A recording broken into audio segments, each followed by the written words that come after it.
555వ నామం కలికల్మషనాశిన్యై నమః.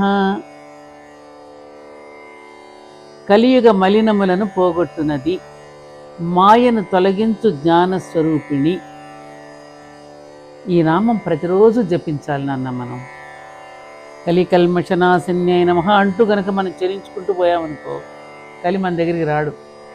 ఈ కలిపురుషుడేగా వచ్చి సమాజాన్ని పాడు చేస్తున్నాడు. ఇప్పుడు అనుబంధాలు తగ్గిపోతున్నాయి, దొంగతనాలు ఎక్కువైపోతున్నాయి, కపట ప్రేమలు, కపట నాటకాలు.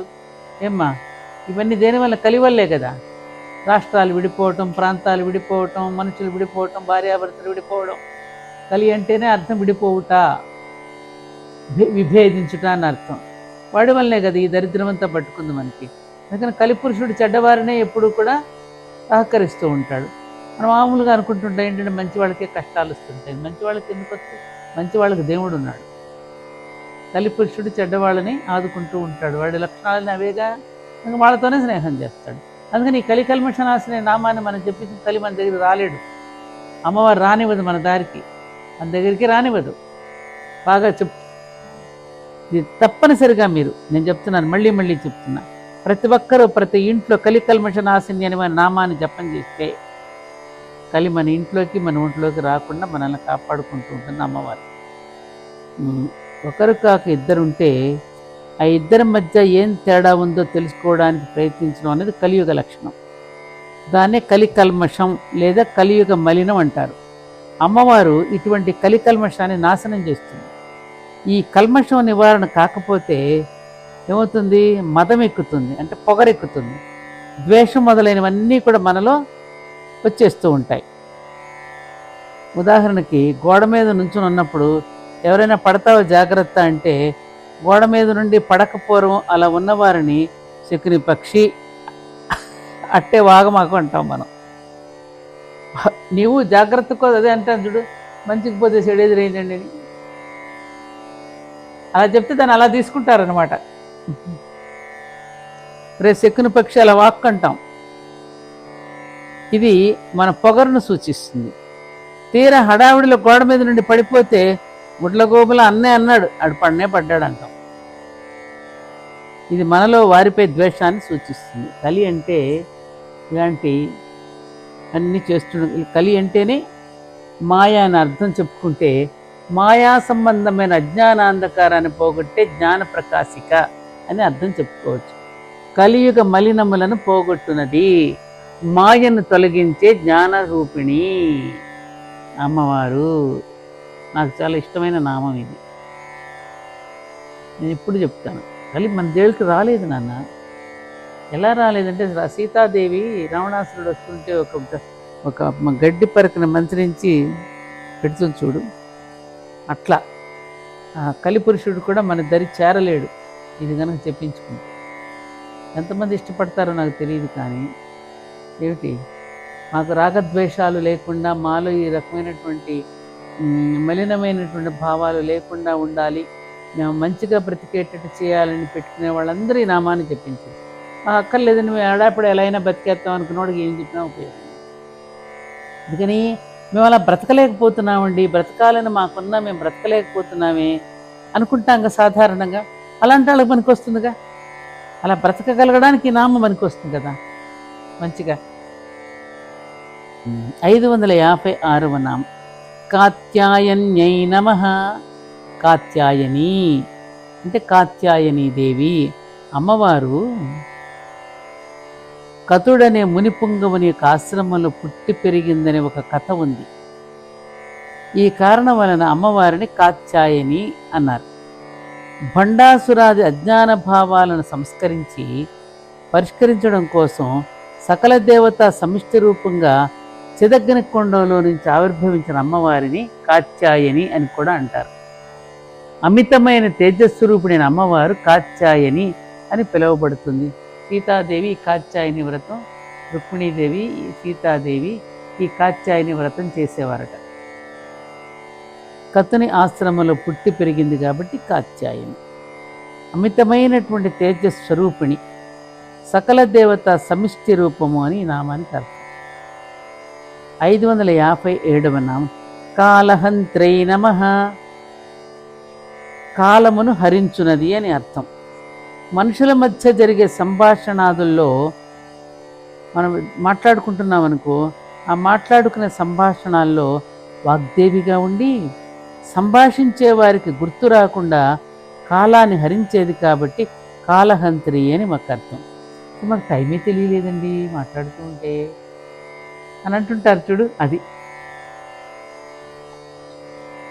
కాలం అంటే మృత్యువు అని అర్థం చెప్పుకుంటే, మృత్యువును కూడా హరించేది అంటే మృత్యువుకు మృత్యువు లాంటిది అని అర్థం.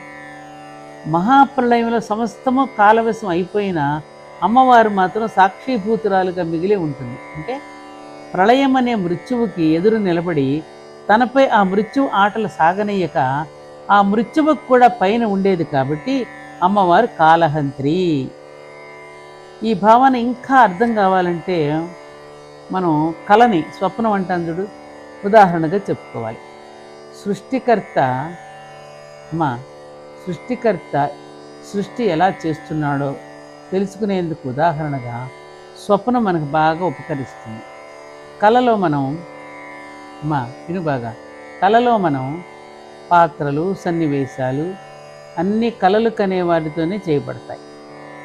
కళలు కనేవాడితోనే కదా చేయబడేది. అలాగే సృష్టికర్తతోనే సృష్టిలోనివన్నీ తయారవుతాయి. స్వప్నం పూర్తవగానే మెలకు వస్తుంది. అప్పుడు స్వప్నంలోనివన్నీ కళలు కనేవాడిలో లీనమైపోతాయి. అప్పుడు స్వప్నంలో వచ్చినవన్నీ కళలు కనే వానిలోని లీనమై తానొక్కడు మిగులుతాడు. స్వప్నకాలమంతా కళలు కనే వానిలోనికి ఎలా లీనమవుతోందో అలాగే సృష్టి కాలమంతా సృష్టికర్త్రి అయిన అమ్మవారిలోకి లీనమై తాను మాత్రం మిగిలింటుంది.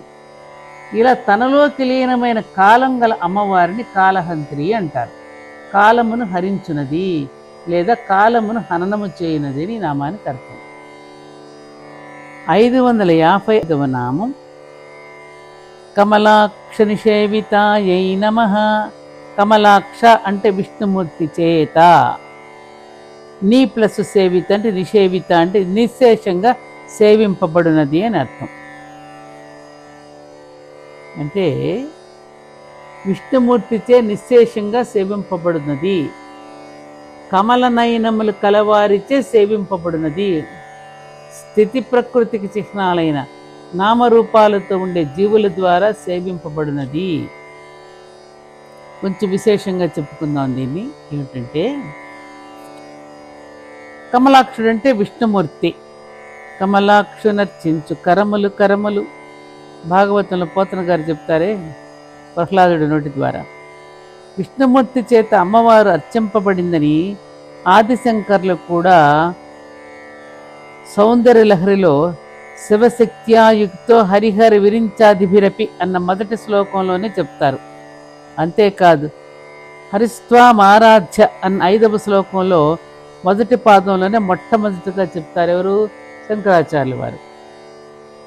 దేవదానవులు క్షీరసాగరాన్ని మధించి అమృతాన్ని చిలికి సాధించిన విషయం మనకు తెలిసిందే. సాధించారు కానీ ఆ అమృతాన్ని పంచుకోవడంలో మళ్ళీ ఏమైంది? ఇద్దరి మధ్య పోట్లాట వచ్చింది. అప్పుడు విష్ణుమూర్తి ఏం చేశాడు? జగన్మోహిని అవతారం ఎత్తాడు. ఈ జగన్మోహిని సాక్షాత్ ఎవరు? అమ్మవారే. అమ్మవారి అనుగ్రహానికై అమ్మవారు మంత్రాన్ని జపించి జపించి విష్ణుమూర్తి అయిన హరి అమ్మవారిని హ్రీమైపోయాడు. జపసిద్ధికలు అవడం పరాకాష్ట ఫలం అన్నమాట. అర్థమైందా? హరి ఈ బీజం జపించి జపించి హ్రీమైపోవడానికి నిగూఢార్థం హరిస్త్వామారాధ్య ప్రణతజన సౌభాగ్య జనని అన్న 5వ శ్లోక పాదంలో నిక్షిప్తమై ఉంది. ఈ లలితా సహస్రనామ స్తోత్రంలోనే హరిబ్రహ్మేంద్ర సేవిత, బ్రహ్మోపేంద్ర మహేంద్రాది దేవ సంస్కృత వైభవ అనే నామాల్లో కూడా హరి, ఉపేంద్రుడు అనే పేర్లతో పిలువడే విష్ణుమూర్తి అమ్మవారిని సేవించాడని స్తుతించాడని చెప్పబడింది. కమలాక్షులు అంటే పద్మముల వంటి కన్నులు కలవారు అని అర్థం. అమ్మవారు సర్వారుణ కాబట్టి పద్మముల వంటి కన్నులు గల వాళ్ళందరూ నయన వికాసం కోసం అమ్మవారిని సేవిస్తారు. కాబట్టి కమలాక్షులచే సేవింపబడినదని ఇంకో అర్థం కూడా చెప్పుకోవచ్చుగా. కమలం అంటే పద్మం, అక్షం అంటే ఇరుసు లేదా మధ్యగా ఉండే రేఖ. వెన్నెముక వెంబడి ఉండే మూలాధారాది షట్పద్మాల నిలువు వరుసలో మధ్యగా అక్షంలాగా ఉండేదే సుషుమ్నా మార్గం. షట్కమలాక్షమైన సుషుమ్నా మార్గం ద్వారా నిశ్శేషంగా సేవింపబడేదని ఇంకో అర్థం కూడా చెప్పుకోవచ్చు.